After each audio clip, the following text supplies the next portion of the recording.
Hello guys, welcome back to education IQ. I hope आप सब अच्छे होंगे। तो डेली का हम लोग जो दो द हिंदू न्यूज़पेपर पढ़ते हैं, जिसमें 8 से 10 मिनट के अंदर अंदर मैं आपको पूरा द हिंदू न्यूज़पेपर पढ़ाता हूँ। कोई भी इंपॉर्टेंट न्यूज़ हो आपके एग्ज़ाम के रिलेटेड, लेटेस्ट करंट अफेयर से रिलेटेड, उसको हम लोग 8 से 10 मिनट के अंदर अंदर पूरा कवर करते हैं। उसके रिलेटेड जो भी उसकी हिस्ट्री होती है, जो भी उसके रिलेटेड न्यूज़ होती है, वो मैं आपको कवर करवाता हूँ। तो रेगुलरली इन सेशंस को देखो। डेली मंडे टू सैटरडे शाम को 7 बजे मेरा वीडियो आएगा। जैसे ही मेरा वीडियो आएगा तुरंत मैं टेलीग्राम पे उसका लिंक दे दूँगा। टेलीग्राम को आप लोग ज्वाइन कर लेना। वहाँ पे एक लिंक मिलेगा आपको। एक मेरा दूसरा चैनल है द हिंदू न्यूज़पेपर के नाम पे, वहाँ पे आपको पीडीएफ भी मिल जाएगा द हिंदू न्यूज़पेपर का। तो रेगुलरली इन सेशंस को देखो, आपके करंट अफेयर्स कवर हो जाएंगे और आपका जो नॉलेज है वो काफ़ी बूस्ट होगा। तो स्टार्ट करते हैं आज का द हिंदू न्यूज़पेपर। मेरा नाम है अभिलाष। तो फर्स्ट न्यूज़ क्या है? 40 killed in US air strikes in Iraq Syria. तो यूएस ने स्ट्राइक किया इराक के अंदर, सीरिया के अंदर में, जहाँ पे लगभग जो है 40 लोगों की जो है वो डेथ हो गई। ठीक है, उसके बारे में मैं आपको बताता हूँ यूएस ने ऐसा अटैक क्यों किया। तो यूएस ने जो है ना वो रिटेलिएट किया, क्योंकि मैंने कल परसों न्यूज़ कवर की थी जिसमें यूएस के ऊपर अटैक हुआ था। ठीक है, यूएस के जो ट्रूप्स थे जॉर्डन के अंदर, वहाँ पे उनके ऊपर अटैक हुआ था और ये अटैक किया था ईरान बैक्ड मिलिटेंसी ने। ठीक है, उसी के रिटेलिएशन में जो है यूएस ने अटैक किया है इराक एंड सीरिया, जिसमें जो है एक ग्रुप है Iran revolutionary guard corps.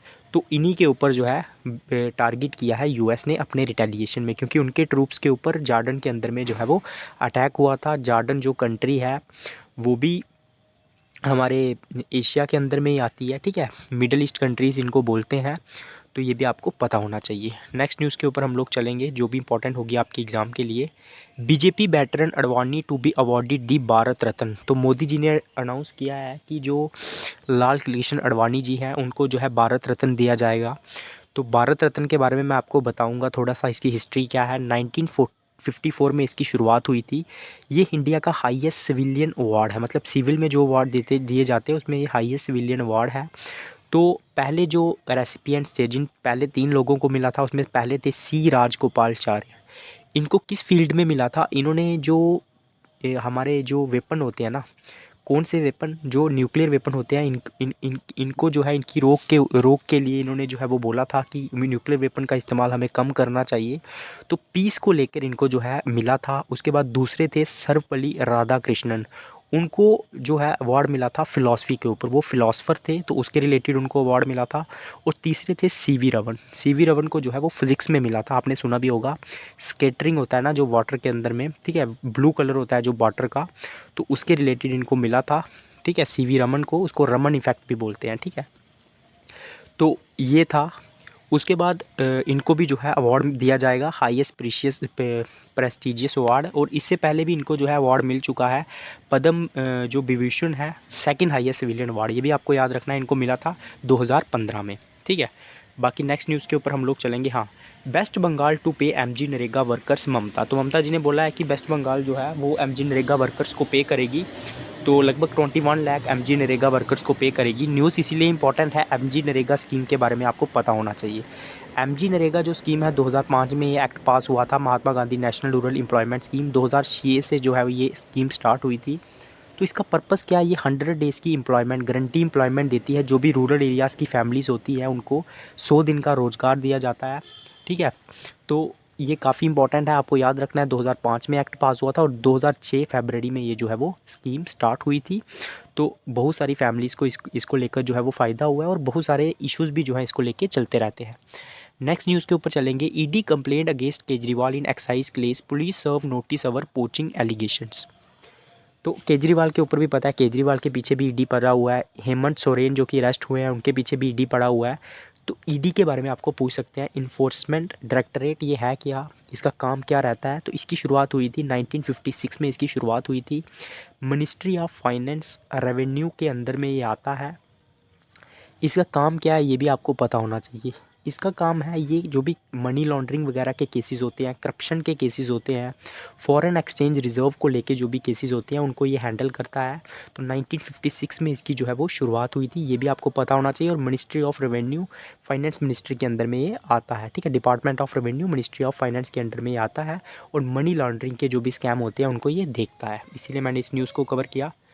Next news के ऊपर हम लोग चलेंगे। Big jump by Haryana youth, giant leap for Kalaripayattu. Kalaripayattu ये क्या है, ये आपको पता होना चाहिए। ये है मार्शल आर्ट, साउथर्न इंडिया की ये फेमस मार्शल आर्ट है, ये आपको पता होना ही चाहिए। साउथर्न इंडिया की फेमस मार्शल आर्ट कौन सी है, जिसको हम लोग कराटे भी बोलते हैं, ठीक है, देसी लैंग्वेज में। तो इसका नाम है कलारी पयट्टू। तो हरियाणा इसमें बहुत प्रैक्टिस कर रहा है, ठीक है, इसको लेके। अभी जो खेलो इंडियन गेम्स में हुए थे उसमें भी जो है इन्होंने पार्टिसिपेट किया था। तो खेलो इंडियन यूथ गेम के बारे में भी हम लोग बात करेंगे 2023। ये कहाँ पे हो रहे हैं, ये तमिलनाडु के अंदर में हो रहे हैं, ये आपको पता होना चाहिए, ठीक है। और हरियाणा जो है कलारी पयट्टू जो है इसकी काफ़ी जो है वो प्रैक्टिस कर रहा है। ये साउथर्न इंडिया की फेमस मार्शल आर्ट है। नेक्स्ट न्यूज़ के ऊपर हम लोग चलेंगे जो भी इंपॉर्टेंट होगी आपके एग्ज़ाम के लिए, ठीक है। तो पॉलिटिकल न्यूज़ को हम लोग मिनिमम कवर करेंगे और जो भी बाकी इंपॉर्टेंट न्यूज़ होगी उसको हम लोग कवर करेंगे, ठीक है। ये सब जो है देखो पॉलिटिकल न्यूज़ है। हाँ, उसके बाद क्या है, experts stress on governor's neutral role in federal structure of constitution. तो कुछ एक्सपर्ट्स ने डिस्कशन की गवर्नर के रोल को लेके कि हमारे गवर्नर का क्या रोल होना चाहिए हमारे कॉन्स्टिट्यूशन के फेडरल स्ट्रक्चर में, ठीक है। तो गवर्नर को लेके बहुत सारे इश्यूज चलते रहते हैं, उसके बारे में थोड़ा सा मैं बताऊंगा कि ये बहुत सारे बिल्स को एक्सेंड नहीं देता है, मंजूरी नहीं देता है और ये एक सेंट्रल के एजेंट के रूप में काम करता है। तो गवर्नर को लेके कौन सा आर्टिकल है, आर्टिकल जो 153 है हमारे कॉन्स्टिट्यूशन में, वो गवर्नर को लेके डील करता है कि हर स्टेट में एक गवर्नर होना चाहिए। तो इस आर्टिकल के बारे में आपको पता होना चाहिए। बाकी इस आर्टिकल में क्या लिखा हुआ है ये इतना इंपॉर्टेंट नहीं है, इसीलिए मैंने इस न्यूज़ को जो है वो कवर किया है। बाकी हम लोग नेक्स्ट न्यूज़ के ऊपर हम लोग चलेंगे। लद्दाख प्रोटेस्टर सीख स्टेटहुड एंड कॉन्स्टिट्यूशनल सेफगार्ड। तो 2019 में आपको पता है आर्टिकल 370 हटा था और उसके बाद जो जम्मू एंड कश्मीर स्टेट थी, लद्दाख को अलग यूनियन टेरिटरी बना दिया गया, जम्मू कश्मीर को अलग यूनियन टेरिटरी बना दिया गया। लेकिन अभी जो लद्दाख के लोग हैं वो प्रोटेस्ट कर रहे हैं कि हमें जो है हमारे जो वापस से हमें स्टेटहुड मिलना चाहिए और हमारे जो कॉन्स्टिट्यूशनल सेफगार्ड है वो हमें वापस से मिलने चाहिए।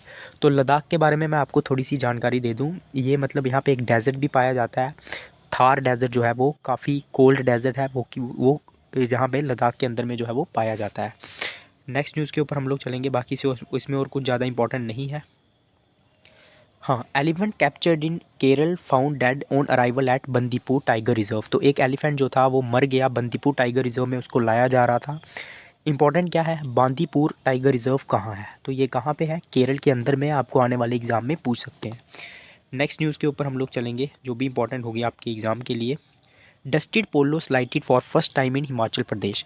तो डस्टेड पोलो क्या है, ये एक हाई आल्टीट्यूड बटरफ्लाई है, मतलब बड़े बड़े जो ऊंचे वाली जगह रहती है, हिल्स एरिया में ये पाई जाती है। डस्टेड अपोलो आपको एग्ज़ाम में आ सकता है।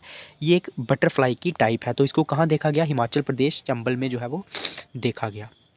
उसके बाद ये मैंने न्यूज़ कवर कर ली, यूएस ने जो है वो स्ट्राइक की ईरान बेस्ड ग्रुप में।